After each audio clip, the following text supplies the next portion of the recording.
Your favorite PGA and LPGA legends, pros and top instructors are right here every week on Next on the Tee. Join Chris as the greats of the game share their stories, insights and playing lessons. Now, back to Chris and more of the show.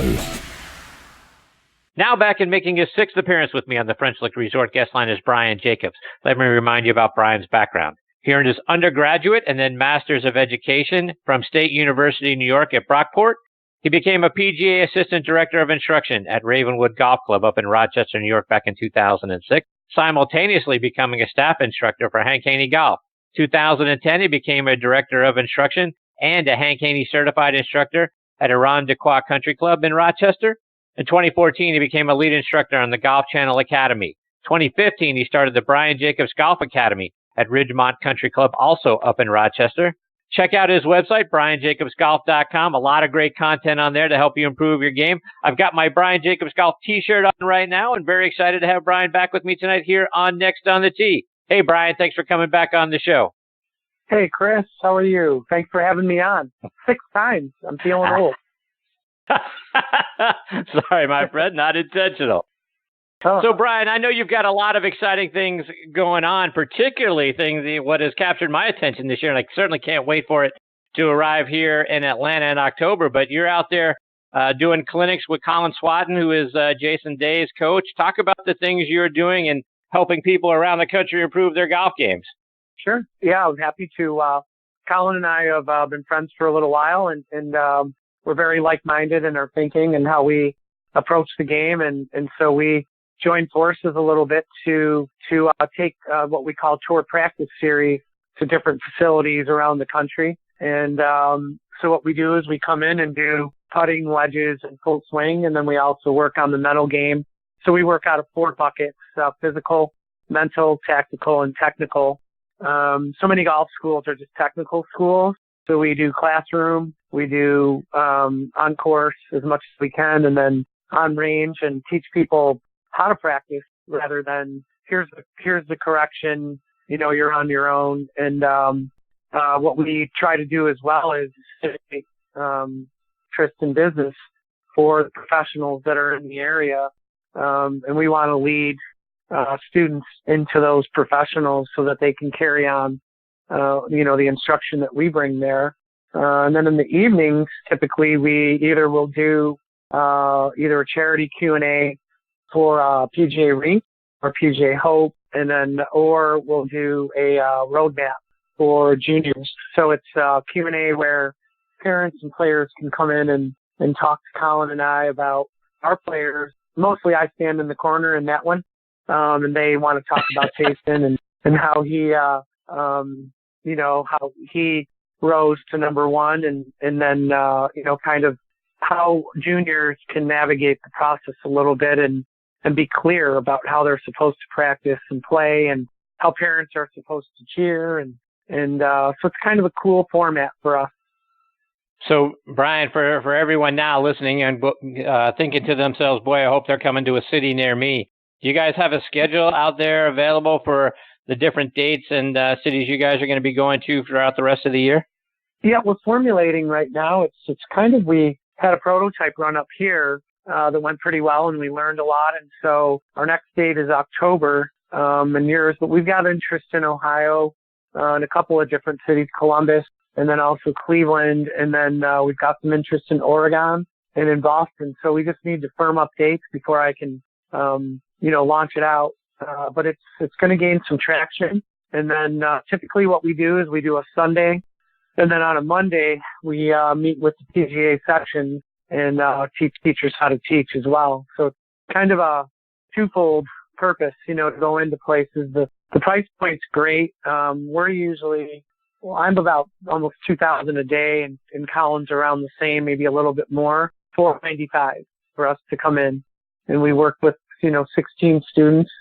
So they get plenty of attention. And so we're not about the money. We're more about growing the game and making sure that the messages are being sent the proper way. So pretty cool that we have a lower price point than a lot of schools that are out there. And they're being coached by, I feel, with Collin, one of the best coaches that's, ever been on tour, because he's been on Jason's bag along with being his coach, which is very rare. And Brian, you talk about, teaching teachers how to teach. And I'm curious, as you've gotten to spend time with Collin and sort of observe one another, have you guys seen in each other, you with him and he with you, different techniques that now you might actually incorporate when you guys kind of go back to, he goes back to Jason, you go back to teaching the students you have up there in Rochester? Has there been a swap of, hey, that's a great idea. Hey, I never thought of that. Sure. Yeah, there is.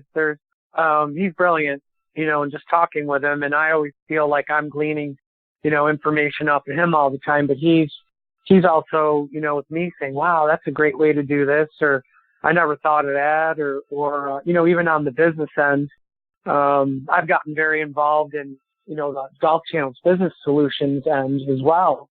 Not only for my own business, but also to help other instructors out, because typically instructors are really, really bad at business. They're great at teaching, but they're awful. I mean, really, at business. They don't know how to use social media or they'll have all this technology, but they can't get students to come in, so we constantly talk about ideas about how we're going to drive people into our business. And with Collin, not just, coaching Jason, now he's not on the bag. So 25 weeks out of the year, he's not caddying anymore. So he's running a business. So it's fun to help him with his business side.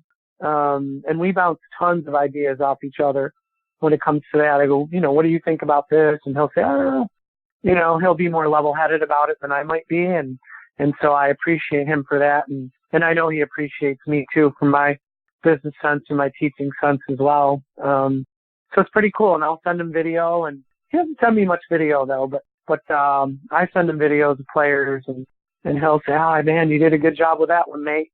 That was really, really good. That I like, where the shaft is, and I like this.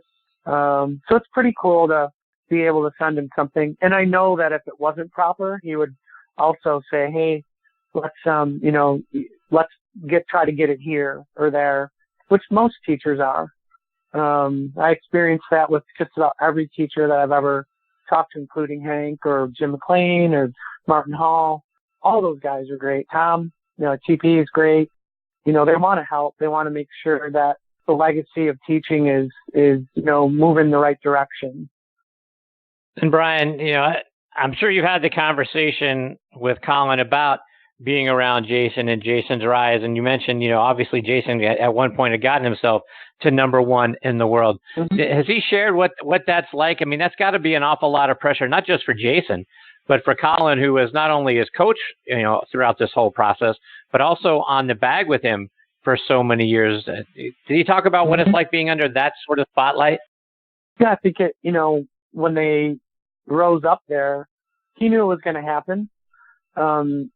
Just by his work ethic and just his drive. And Collin is very black and white, which I like. It's either this way or this way. This is how it's going to go. And he knows that it's not a straight line. And when you're around guys like that, who coach tour players or high level players, even like me, you become less emotional about it. You want them to win. You don't live and die with every shot. Like when I first started, I would die, with every, like, oh my God. Like, how am I going to get this kid to, which it's an evolution, and it's the same now. I don't know if you noticed that or heard that, Jason has really recommitted himself to being #1. And he knows what it takes to get there, and Collin knows what it takes to get there. So it's really cool to talk with him and not so much share what he's doing with them, but just that process of what it takes, how many days they're together. Like he's in Columbus right now working with them, getting them ready for the Open, prepping them for it. And these guys go sun up to sundown every day. It's just relentless, in that pursuit. And they know the formula. I thought that it was a great move to hire Stevie Williams. And he expects the best out of his player who he's caddying for. And if it's not right, he'll speak up. And there's situations that players get into with their caddies. And so like I have players here, they want their buddies to caddy all the time. And I'm like, your buddies can't help you in some situations though. You need a caddy, a real caddy. It's a very important part of the game. And And that's what Collin really brings to that relationship too, is that he's been in the situation. He knows what it takes as a coach to get there. And he knows as a caddy the qualities that a caddy needs to help Jason out, to be a teammate. So it's pretty cool to watch the process. Brian, I want to switch gears a little bit, and I want to start to get to some playing lessons that can help our listeners tonight save some strokes and to play better. And you've got, like I said, I think at the top in your intro, you've got some great videos on your website. Again, BrianJacobsGolf.com. But let's talk about sort of at the beginning. Let's talk warm up before our rounds. What are some things that you try to teach your students to do so that their bodies are ready to go play a round of golf? Right. Well, if they can, we try to get them to be there 90 minutes, ahead of time. That's not reality though for most people. Most people are running from the office, which is good. They can run from their car, to the first tee and really run instead of walk fast. It would at least get some stuff moving, but I'd prefer that they do some band stretching, and get their body prepared. I know Catherine's going to be on later. She's awesome, by the way. And she'll recommend some stuff as well where they've just got to prep their bodies. It's not just mental. You've got to get your body to move. So I'd have them take a couple of clubs and do some, hold them on the grips too, like a 4 and a 5 iron and do arm circles with them. We do a little bit of a lunge matrix, it's called, where they would lunge and then they'll take the club, they'll put the grip side in one hand and they'll put their other hand on top of the iron. It's a 9 iron they can use or an 8 iron, and they'll do multi-plane. They'll go into a lunge with their left leg first out into a lunge position, and they'll go in front of their body holding the club, straight up and down, and they'll rotate, back and forth with the club on 3 different planes, and then they'll switch sides. And what it does is it helps open up their shoulders, helps them get some blood moving, and it puts them in a lunge position so that they're at least getting some warmth, down in their body, and then just go play. Again, my preference would be that they would be there early, and stretch, and then they could putt, chip, pitch, full swing, go back to putting, and then play. The first 30 minutes, I would have them be doing band stretching and some plyometric movement. They could even do what's called frog jumps. I don't know if you ever heard of those, but it's a wide squat. Yeah, they'll wide squat, have their feet out as wide as they can get them, go down and touch their hands on the ground, and then jump up as high as they can jump, and just get some blood moving and get their body moving a little bit. So I feel like I'm talking so much, but I guess that's the purpose. But Indeed, I get very excited. Yeah, I get very excited about the fitness aspect as well. We do a lot of assessments on fitness with our athletes, and the question I'll ask them is, do you feel like you're fit? And they'll almost always write, I'm fit enough to play golf. And I don't think they understand the stress and strain, that's put on the human body from a golf swing. And then we start to maybe put them on K-Coach or K-Motion and start to show how their body segments differently, and like their wrist angles and some of the other things that, it's amazing how the human body moves. And then you watch like Matt Wolf or Jim Furyk, or you watch Ernie Els, and it just looks like Ernie Els looks like he's barely swinging, but that he generates a ton of speed. It's very hard on your body. It's hard on your joints, hard on your hands, it's hard on your elbows and your neck and your back. It's amazing, the younger people now, just how fit they are and how in tune they are with, the high level players about staying in shape and preventing injury, which is huge, I think. And Brian, I also saw a video on your site where you do a warm-up drill where you keep your feet very close together to work on balance. Talk about that sort of warm-up drill and what that does for us. Sure. Well, we look for people to have proprioception, which is basically being able to move in space.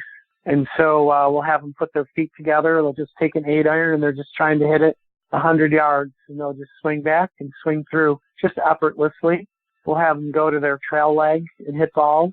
Then we'll have them go to their lead leg and hit balls, or their push leg, which is their trail leg, and their post leg, which is their front leg. We'll have them hit balls with their eyes closed. We'll have them hit them with one arm, right arm, left arm. We'll have them point the club face 45 degrees closed. And we're trying to get them to hit it at a target, which is 100 yards away and straight down the center of the range. What's incredible is that taking athletes out before. I did a lesson last year with a guy. I took him on 3 holes, and he was +3 for 3 holes. I took him out again, and I said, okay, we're going to play with your feet closed right now. -2. Same holes. Playing just with his feet together. And he's like, well, why wouldn't I always play golf with my feet together? And I said, I don't know. But I said, what happened was you started to eliminate all these mechanical thoughts that you had, and you just tried to keep your balance, so you didn't fall over. So we do a lot with our athletes. That's part of our warm-up a lot of times, is to have proprioception. People can't balance when they're swinging the club. They're not going to be a good player. Brian, a couple more before I let you go. And you've also got an interesting drill. I saw one of your students where you took a towel and you sort of bent it maybe in like an arc sort of form, and she was taking swings. Talk about what that drill helps us do. What we do is we actually place a tee and a ball in the center of that towel. We make a half circle, and we want the student to understand that circle is a curve. You're playing a side-on game. It's a round game. So we want the low point of the swing to happen at the bottom of the arc. And so we may use a hula hoop, or we may use a towel. We may point the hula hoop straight up and down and say, well, let's point straight up and down, and let's look and see how your swing moves. Well, if it moves, it'll move too steep. The face will come in open, and it'll rotate open, and then they'll slice it, or they'll move it way to the right for a right-handed player. If we tilt it a little bit, and they start to understand that club is moving on an arc. So it moves on a circle. It completes the circle when it gets to the front side of your swing, and then the ball is at the bottom of that arc. So it helps them to visualize a little bit better exactly what a golf swing, should look like. And it's kind of a fun, aha moment when their eyes blink and they're like, oh, I thought it was this way. I thought I was going straight back and straight through. Well, no, that's a slice. We want to move in a circle, a tilted circle at a certain angle. And everybody's angle is different depending on how much they bend over, how long their legs are, how long their back is, how long their arms are. So it's really pretty cool. It's interesting when they have that aha moment. They're like, oh, I get it now. They're like, yes. Indeed.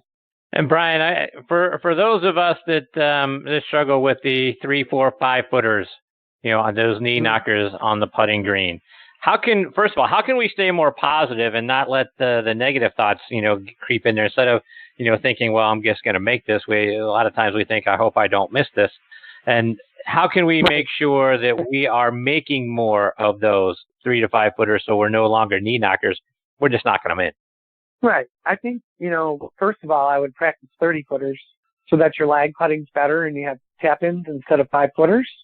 But I played yesterday with a gentleman, and he had a ton of 5 and 6 footers. He didn't make any. He underread most of the time. So what we teach our players with 4 footers and 3 and 5 footers is we have them find the predominant slope. So let's say it's moving left to right or right to left, we'll say. They're going to put it on the inside edge of that, aim face on the inside edge, and then they're going to be firm with it. Unless there's some crazy break to it in general, they're going to go in. And I would say also they got to practice. People take putting for granted, and you can't. You have to practice it. I practice almost every day, putting. It's never an afterthought either, and it's the fastest way, that you can lower your scores. If you eliminate 3 putts, I've had a number of students that have started with me that have had 7, 8 3 putts in one round, and you're like, what? It's 7 or 8 shots. We should never 3 putt.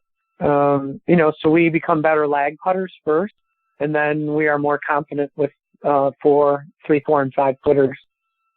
So, Brian, I can't let you go without getting your thoughts on your Buffalo Bills for this upcoming season. Sort of slid back last year to a 6-10, but yeah. They took a step backwards after making the playoffs in 2017. So what are your thoughts? How do you feel heading into this season? I feel great. They had a great draft. They've had great free agency. They brought my favorite guy back of all time, though, Lee Smith, who played for the Raiders. He was a Bill for a few years, and then he left and went to the Raiders. He's my buddy. He's a tight end, but he's a guard, or a tackle. I mean, he just annihilates people. And I think their defense is very, very good. They're very good up front. Milano and Tremaine Edmonds are great. And also their back end is very, very good. So I think Poyer and Micah Hyde, I think, are probably, if not the best safeties in the game, have got to be in the conversation of the top three. So I think Tre'Davious White, and then I think Levi Wallace will probably start on the other corner. So I think defensively, they're going to be phenomenal this year. And Josh Allen obviously has a year in the system, and he's got some they've got to get their line in better shape, their offensive line. But they brought in some great free agents and some guy like Mitch Morse from Kansas City, who's a beast to play center. So I think that they're going to be okay. I'm not going to say Super Bowl, but I'm going to say playoff. All right. Very good. Yeah, I think they've got a lot of young talent. I think this is a team that people can't sleep on. I don't know when we'll get to the time, Brian, when somebody else in the AFC East is a division champion over the Patriots. I'm hoping, like so many people, that time is coming soon. And if it is, I think the Bills are the team that's in position to do it. So good luck this season, my friend.